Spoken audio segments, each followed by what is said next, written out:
Welcome to English with Zenko Master. Get ready to learn something new today. I was 12 years old when I first saw someone come back from the dead. That night began with a scream, and it came from me. I remember how cold the floor felt under my feet as I jumped up from my blanket and ran to the front room. My heart was racing, and my hands were shaking.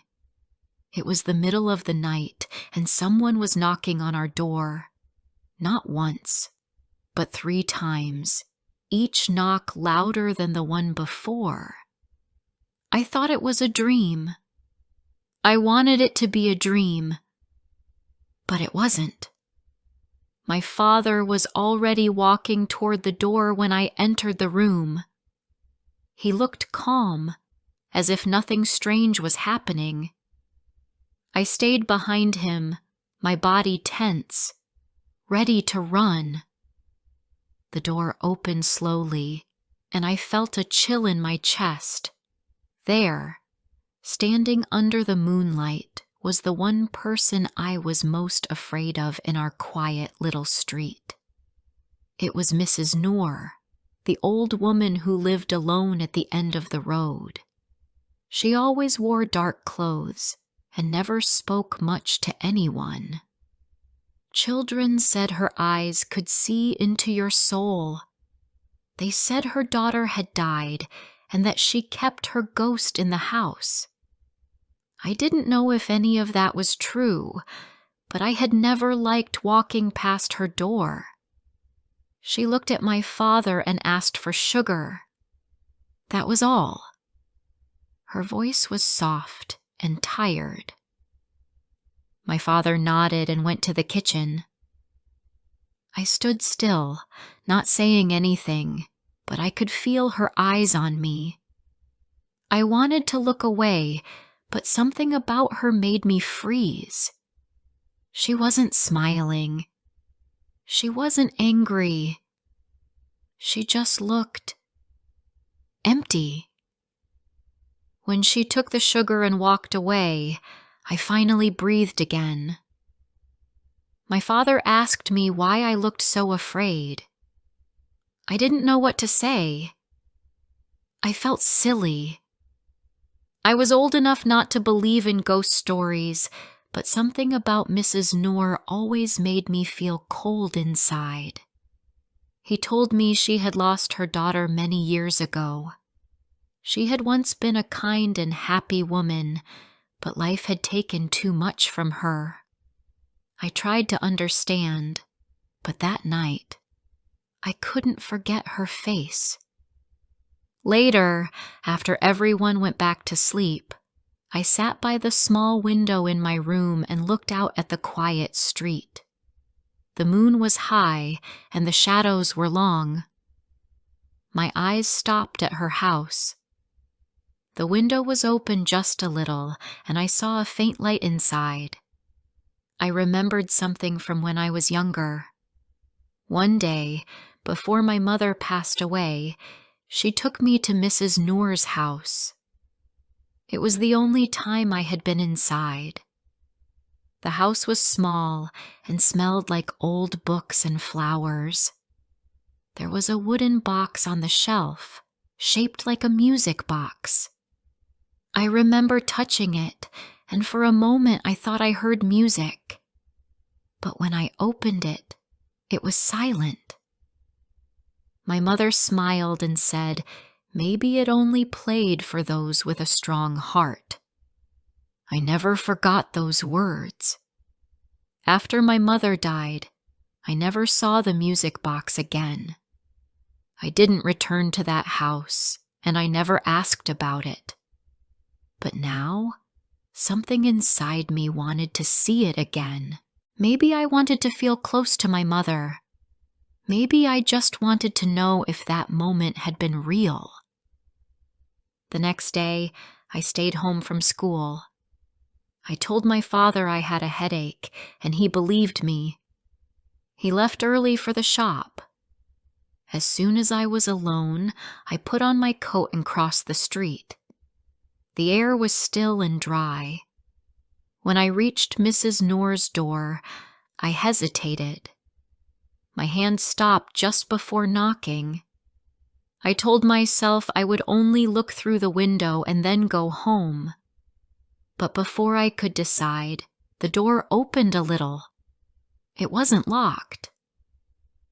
I called out her name, but there was no answer. I pushed the door gently. It opened with a soft creak. Inside, the house looked exactly as I remembered it. The same low table, the same curtains, and on the shelf, the music box. I walked over and picked it up. It felt heavier than I remembered. The wood was smooth but had a long crack down the middle. I opened the lid. No music. Nothing moved. I stared at it, feeling disappointed but also confused. Then something strange happened. I thought I heard a note. Just one small sound, like a string being touched in the distance. Then another. I held the box closer to my ear. The sound was weak, like it was coming from underwater, but it was there, and it was familiar. My mother used to hum that melody while brushing my hair. My eyes filled with tears. I couldn't breathe for a moment. Then I heard footsteps. Mrs. Knorr stood at the entrance to the room. She didn't look surprised to see me. She looked at the music box in my hands and then at my face. I felt scared again, but not because of her. I felt like I had done something wrong. She walked slowly toward me and sat down on the floor. Her hands were thin and her back was bent. She looked tired, as if the years had pushed down on her shoulders. She spoke in a quiet voice. She said the box had once belonged to her daughter. After the child died, she couldn't bear to hear the music again. So the box stayed closed for years. But one day, my mother came to visit and saw it. She liked it so much that Mrs. Knorr offered to give it to her, but my mother said no. She only held it for a while. And that day, the box played again. Just once. Mrs. Knorr believed it only played for people with deep sorrow. I didn't know what to say. I asked her if I could take the box with me. She looked at me carefully and nodded. She said maybe now it was time for someone else to listen to the music. That evening, I placed the music box next to my bed. The sky outside was turning orange, and a soft wind moved through the curtains. I opened the box again. At first, nothing happened. But then, slowly, the music came. Not loud, not clear, but real. I closed my eyes, and for a moment I saw my mother's face. I didn't hear her voice, and I didn't feel her hand, but I knew she was near. I didn't know how, but I knew. That night, I dreamed of a room full of music, and someone waiting just beyond the door. The next morning, I woke up before the sun rose. The room was still dark, but I could hear birds beginning to sing outside. The music box sat quietly beside my pillow. I stared at it for a long time. It didn't move. It didn't sing. But I didn't feel disappointed. The music had come when I needed it most. That was enough for me. After breakfast, I told my father I wanted to go visit Mrs. Knorr. He looked at me with surprise. He asked me if I was sure. I told him I was. I didn't explain why, and he didn't ask. He simply nodded and told me to be kind. I promised I would. Mrs. Noor opened the door before I knocked. It was as if she had been waiting for me. Her hair was tied back, and she wore the same black shawl as the night before. Her eyes looked tired, but her face was softer now. She let me inside and asked me to sit. I sat on the rug near the small fire she had built. The air inside the house was warm and smelled like tea leaves and dried flowers. For a while, we didn't speak. I listened to the fire crackle and the wind outside. Then she said something I didn't expect. She told me her daughter's name. Mina, she said, her voice low. She was only 10 when she died. It happened so fast. A fever came, and she never woke up again. I didn't know what to say. I had never heard Mrs. Noor speak about her family. I stayed quiet and waited. She went on. She said Mina loved music more than anything. She had made the box herself with her father. He died not long after. That box was the last thing they built together. When Mina passed away, Mrs. Noor kept the music box hidden. She couldn't stand the sound of it. It reminded her of everything she had lost. But she said when my mother visited, something changed. My mother didn't say much, but she held the box with care. She said it had a soft, beautiful sadness. After that day, Mrs. Noor kept the box out again. She never opened it, but she left it on the shelf. I listened to all of this without speaking. Her words felt heavy, like stones in the room. But she didn't cry. She didn't raise her voice. She spoke slowly, like someone walking through an old memory, step by step, afraid of what they might find. After a while, she looked at me and said something that made my heart stop. You saw her, didn't you? I didn't understand at first. Then she said it again. In your dream. You saw your mother. I nodded slowly. I didn't want to admit it, but it was true. I had seen her.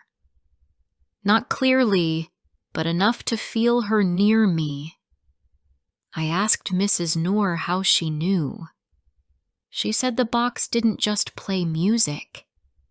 It carried the voice of memory. It helped people see what they needed to see.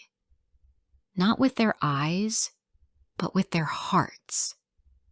I went home that afternoon with too many thoughts in my mind.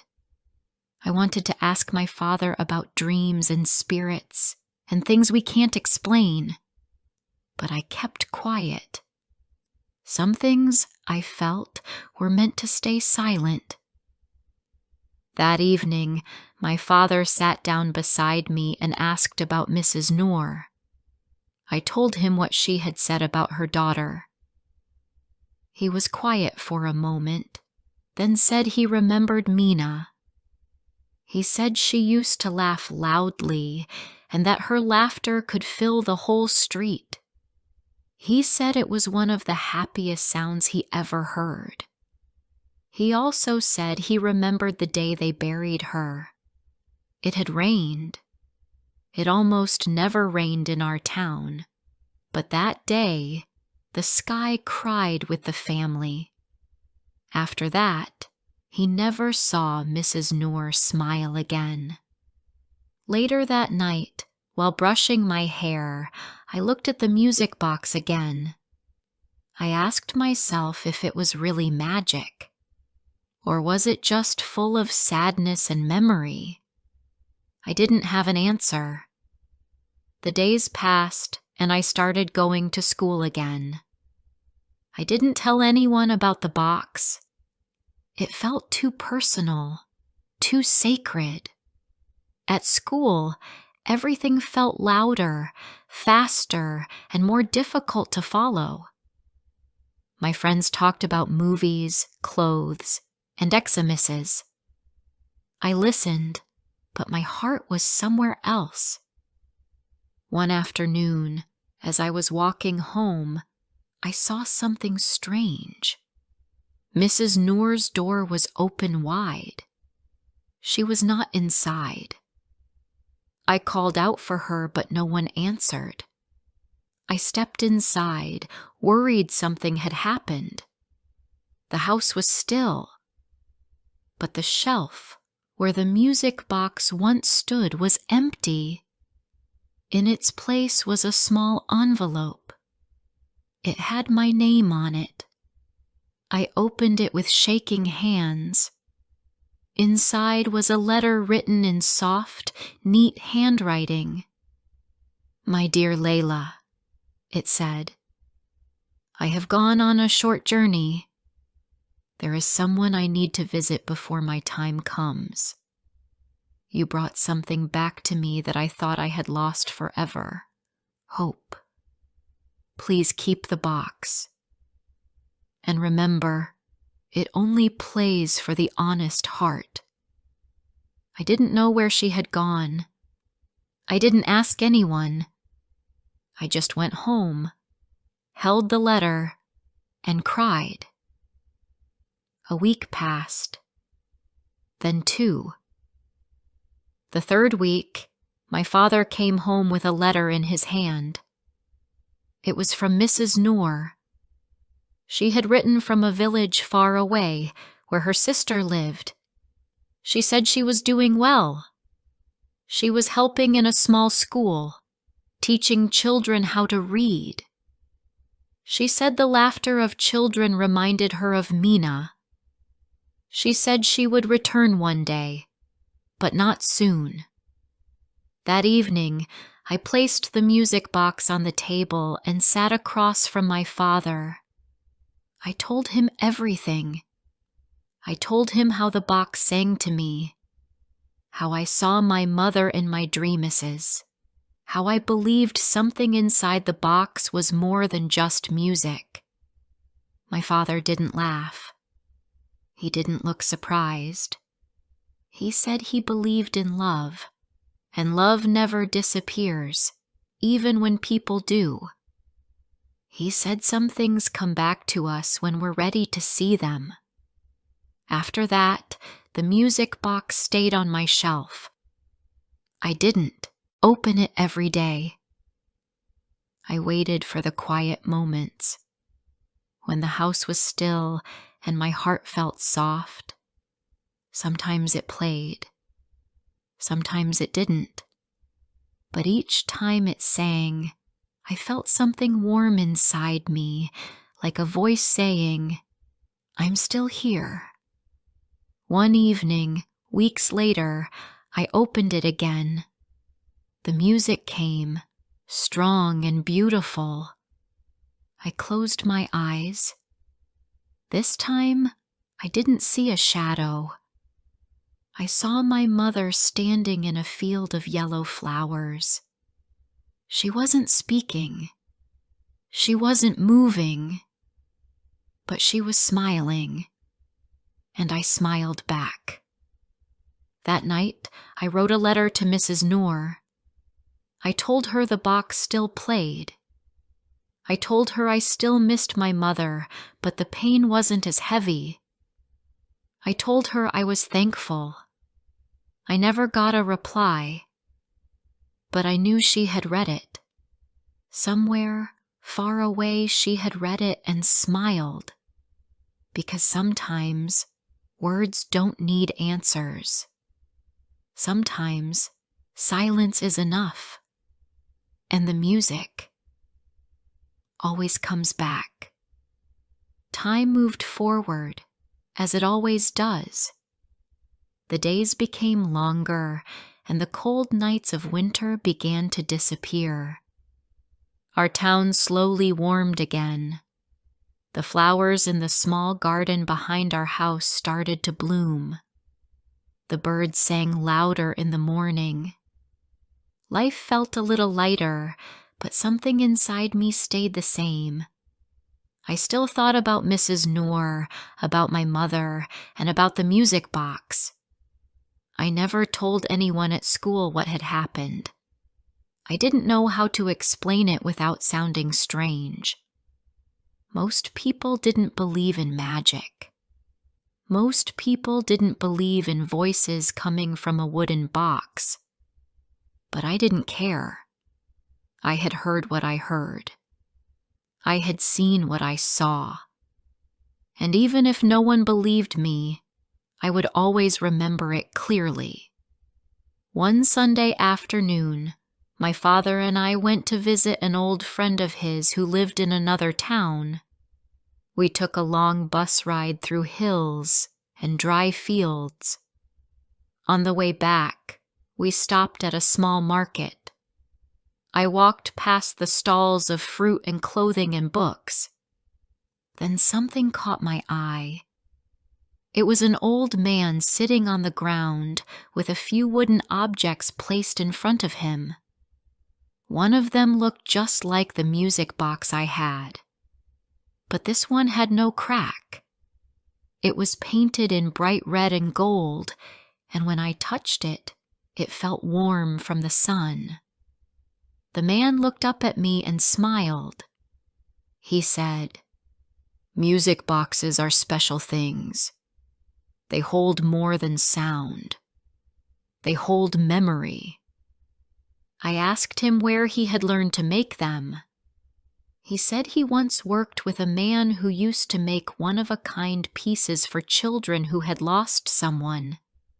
He said each box had a small piece of the heart inside.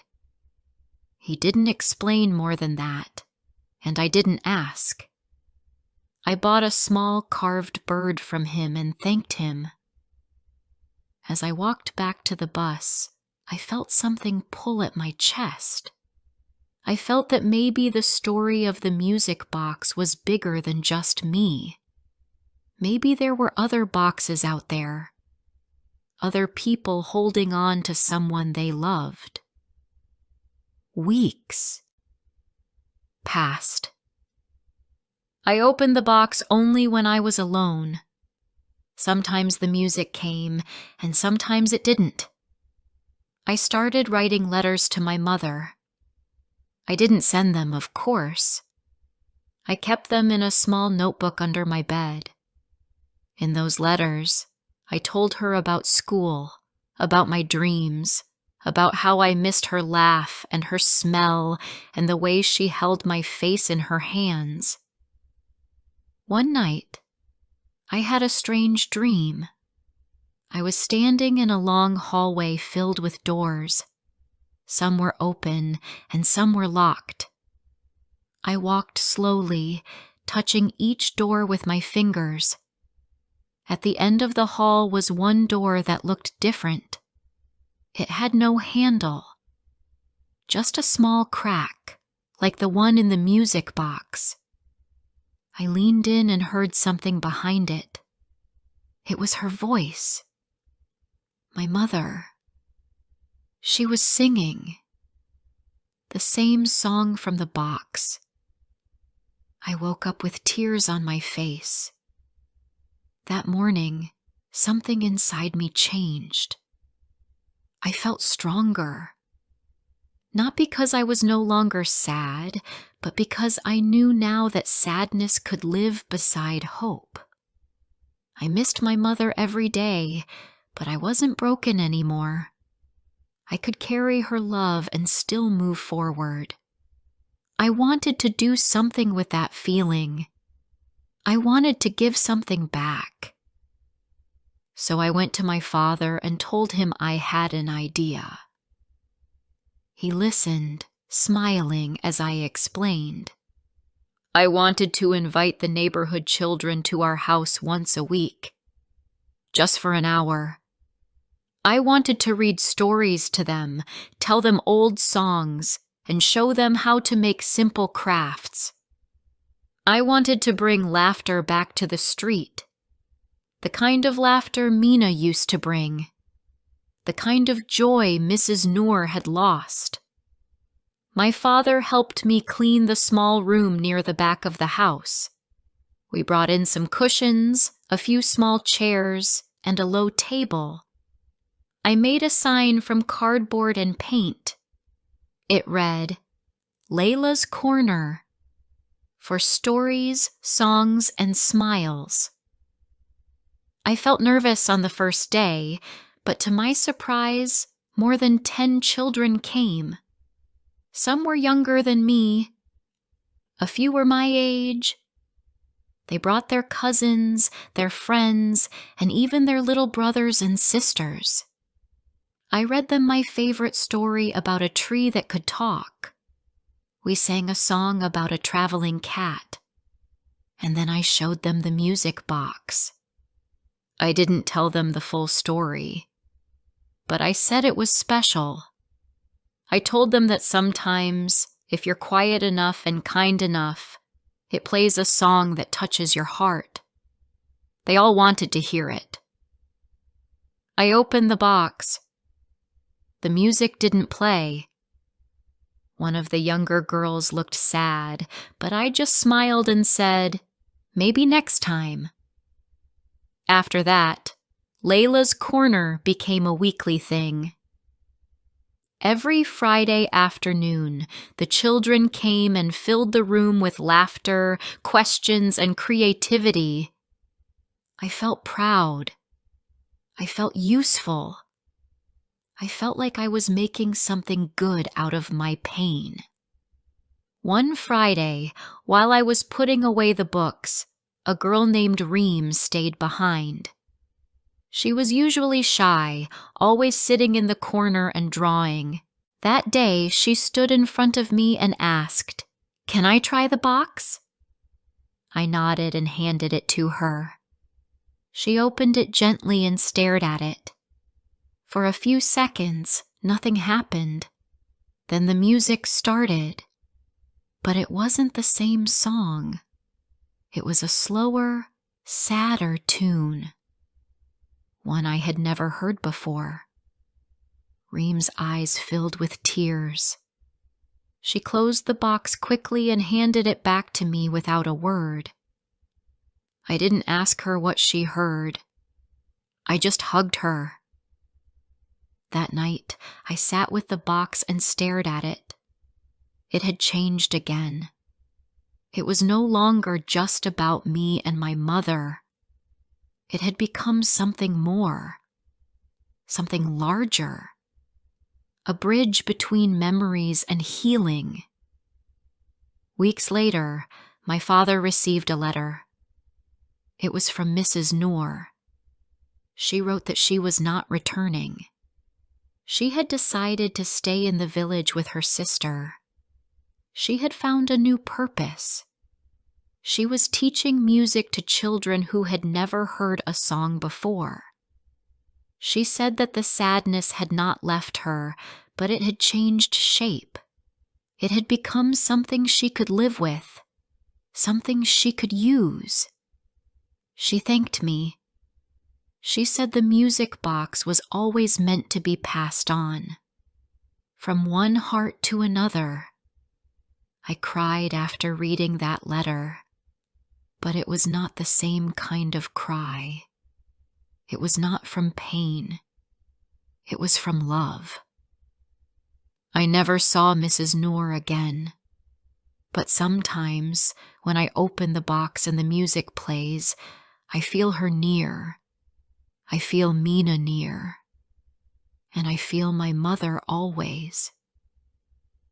Years have passed since then. I'm older now. But the box still sits on my shelf. And every now and then, When someone visits who carries quiet sadness in their eyes, I ask them if they'd like to hear something special. If they agree, I open the lid. And I wait. Sometimes there is silence. And sometimes the music plays. And when it does, the room fills with something no words can describe. Not sound, not memory, but something softer, something like love.